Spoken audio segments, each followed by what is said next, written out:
Welcome back to Behind the Boost. We're wrapping up our 3-part conversation with Bruce Rowe. Let's dive in. Now, you're in a beautiful spot called Heber. Yes. Now, Heber is this crazy place where it's incredibly gorgeous. During the winter, my family's into wildlife. So we like to go and watch the bald eagles and the ospreys come up into the Heber area, which is beautiful. I also fly fish, so we like to go up and around there. What made you choose Heber yourself? Earlier we were talking about Seattle and how I was getting really tired of Seattle. And so essentially I said I had a good job in Seattle and was getting paid well and everything. But because I was commuting so much, I wasn't seeing my family enough. And I thought, man, this isn't what life's supposed to look like. So I thought, let's figure out where to live. So what we did, this is really, really weird and backwards to most people's thinking, but I pulled out a paper map of the United States and I said, okay, Kim, let's come up with some criteria. Do we like 4 seasons or do we like, so again, I grew up in Florida. Okay. The first time I was playing football on Christmas Day when it was 75, I just thought, this doesn't feel like Christmas to me. No. So we said, yeah, we like 4 seasons. So we essentially took the map of the United States and below a certain line, we just crossed everything out. Then we said, okay, we both really like mountains. So we need to have mountains. So the entire Midwest got crossed out and we just kind of went through this process. Then we said, what size of city? So my wife is from a little town in Canada called McGrath, Alberta. There's around 2,000 people in there. The way that she describes her little town is nobody in their cars uses their blinkers because everybody knows who it is and where they're going. Oh my God. Okay, so really small. Okay. So 2,000 people. I grew up in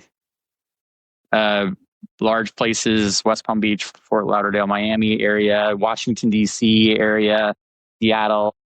And so we said, okay, what's the ideal size? And we said 15 to 20,000. That was a little bit big on Kim's list, a little small on my list, but we said somewhere in that 10 to 25,000. So then we said, all right, so 4 seasons, that size of city.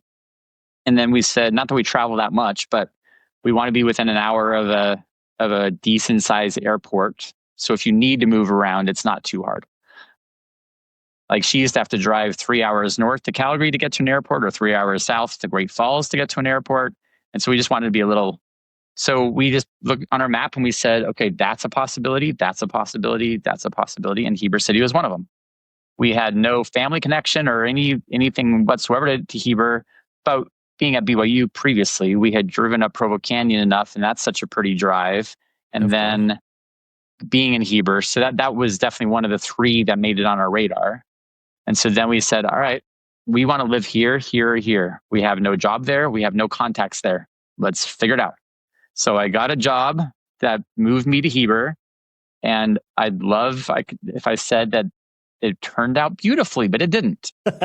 We got to Heber, and a year later, we were in financial problems. I mean, it was tough. But then I had a friend that had a mail order catalog business. He didn't have a website. He asked me just to work in his warehouse for a little bit. I mean, this was 25 years ago. So I'm working in the warehouse for a little bit, and I was thinking, and you should have a website. Well, and he actually said, well, we have a website. I looked and it was missing pictures, there was typos, there's bad links. I'm like, no, like an actual website. So yeah, let's make it look good. So I had no background whatsoever in coding or any of that kind of stuff. But I said, I bet I could figure it out. So we built a website through a thing called OS Commerce way back before WordPress and other content management systems existed. So I built this website. We used pay-per-click advertising through a other system, not Google Ads, because Google Ads didn't exist then, through the Overture system. And we started generating some sales. And I was like, whoa, this is kind of cool. And he was like, this is great. Like so he basically was 100% of his business was mail order. 0 was the website. 1 month after doing this, we doubled his sales. So now it's 50% online, 50% website. The next month, so 2 months in, now it's 80-20. So it's a 500% increase in sales. And he said, Bruce, I know I hired you just to kind of help me with my warehouse for a little bit, but I want you to become my digital marketer. And I said, is that really even a thing? Like that's a job? And so we started talking through it. And I was talking to a family friend who said, wait, you know how to do SEO on pay-per-click? And I was like, what's SEO? Because I just built a website and I didn't even, and he said, come be my SEO pay-per-click guy. And it's like, I don't even know what SEO is. And he said, but if you did this, I can tell you could figure it out. So I switched over to his business.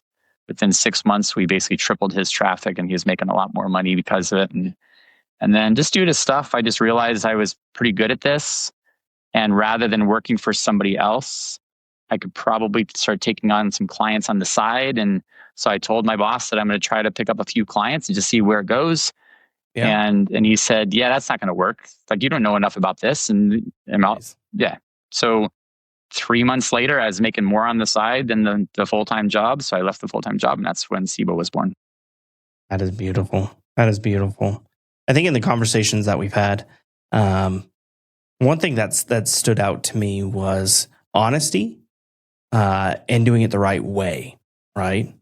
And I think that's everything in business. I don't think that's just the SEO world. I think that's everything, right? It should be. If you build a house on a good foundation, it will last longer, right? If you follow the principles and processes that, whatever it may be, it will succeed and last longer. I think that the highlight of the conversation for me is it doesn't change whether or not it's search engine optimization, AEO, blah, blah, blah, blah, alphabet soup. It is doing it the correct way the first way.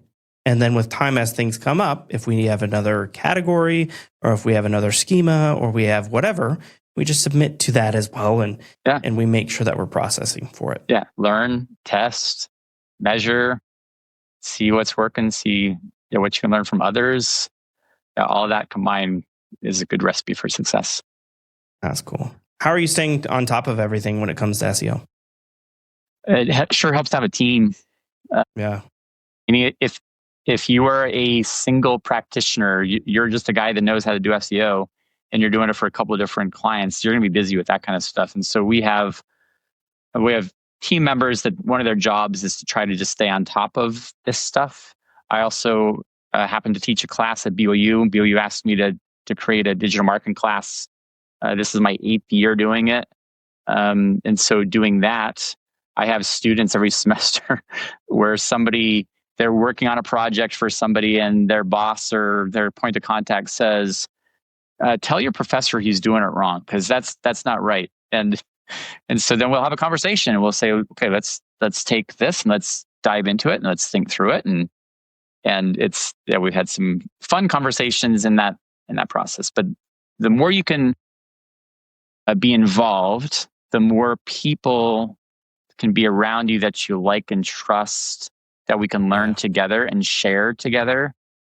I mean, if you're an SEO guy on your own, you're missing out on the opportunity to learn from others. You're missing out on the opportunity to teach others, which is a great way to internalize and understand deeper. For sure. Yeah. So all of those things, I think, play a big role.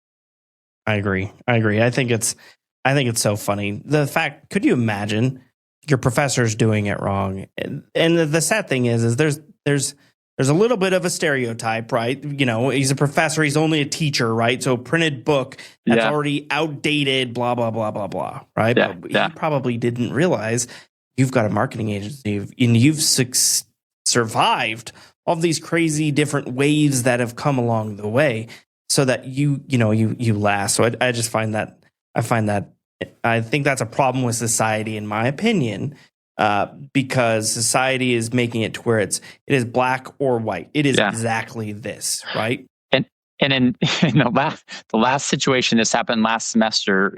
One of the students' bosses essentially just said, "Your professor is wrong." And so I said, "Let's have a conversation." So we talked, and his conclusion was, okay, I now believe you. I believe that you're right. And then he said, this blew me away. He said, but I won't care. I'm still going to do it the other way. Yeah. But this is the right principle. You agree. Like, he researched it and he realized that his belief was wrong. Everything that he read, every person he talked to all said it was wrong. And he said, yeah, but I know how to do it that way. I'm just going to keep doing it that way. So why do you think people do that, though? Why do you think that's the case? That one blew my mind because I was like, and we had articles that say, don't do this. This will penalize you. And so in his case, I think he was thinking the penalty wasn't harsh enough yet. And his initial experience, I did this and I did this and I did that. And I haven't seen the downside yet. So until I see the downside, then I'm going to just keep doing that. Even though there wasn't really an upside. Like, it wasn't helping him enough.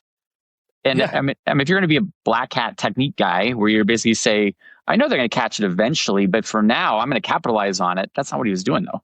It was, I'm getting no benefit. And I know it's going to be bad later. I don't know. Just some people get in their own minds. Side, I think the average person doesn't even have malice, right? I think the average person is just lazy. I think the average person today says, if I want to get an article, if I want to write about the reasons why the Tasmanian tiger went extinct, I can have that article written in 10 minutes. Not 10 seconds. 10 seconds now, right? Sure. But if I truly want to learn, the average person is not going to say, okay, I'm going to look and watch videos and understand how their habitat was lost or how, people killed them for X, Y, Z. The average person isn't going to do that because they don't want to be able to really learn. They want to just get the answer. And I think because I've traveled enough, and this is just Nic going on a rant at this point, but I think the average American has trained into how to provide an answer, not how to learn to get the answer themselves. And I think that's part of the problem that we're getting into today. Yeah. And I think in a lot of cases too, the answers are so easy to get that then they can think, well, now I can get a quantity of answers.